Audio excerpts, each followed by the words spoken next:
Reaction to the Supreme Court's decision to overturn Roe v. Wade has reflected the political divide in this country right now. For conservatives, enthusiasm for a decision that reflects deeply held beliefs. For liberals, a lot of anger and a lot of action in response to those losing those rights. All of this expressed at nearly a week of massive rallies all over the country. And in this digital age, Gen Z is protesting in its own way on social media. Doxxing, or posting private information for an online audience, has become a popular recipe for revenge, and some of the most popular targets right now are all on the highest court in the land. Our Steve Patterson takes a look at the trend. For generations, this was the sole unmistakable sound of action through outrage. My body, my choice! Thousands protesting the Supreme Court's bombshell decision to abolish Roe v. Wade. Last week, 5 justices supported the judgment, overturning the constitutional right to abortion access, upending 50 years of federal reproductive protections. But to many members of Gen Z, the new curators of our country's youth culture, this is really only half the battle. Y'all, apparently the credit card information got leaked of all of the Supreme Court justices, and Kavanaugh got his house vandalized. This video, like many others, racking up millions of views, reacting to the so-called doxing of those 5 Supreme Court justices. Our generation's just fighting.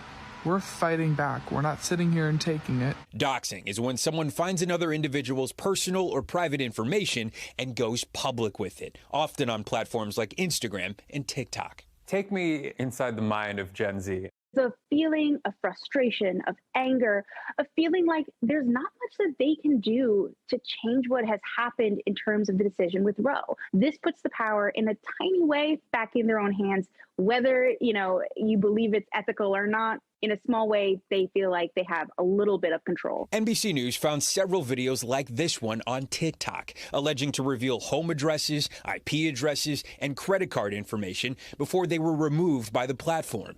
TikTok telling NBC News, "We strictly prohibit and will remove content that shares personally identifiable information."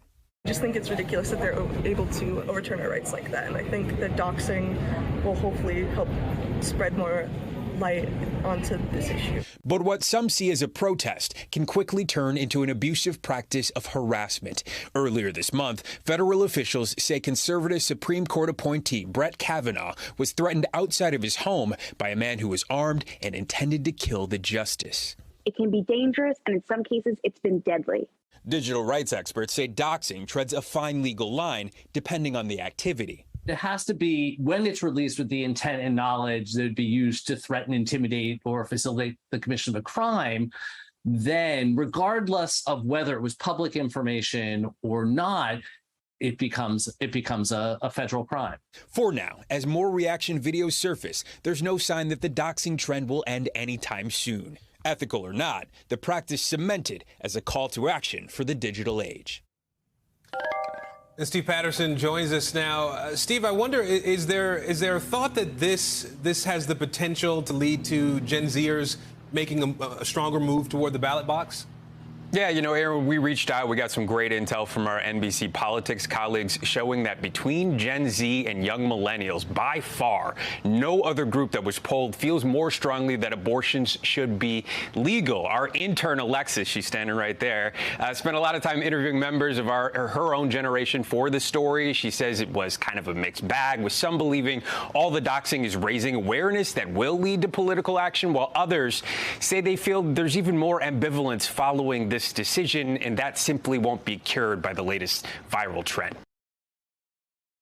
Thanks for watching our YouTube channel. Follow today's top stories and breaking news by downloading the NBC News app.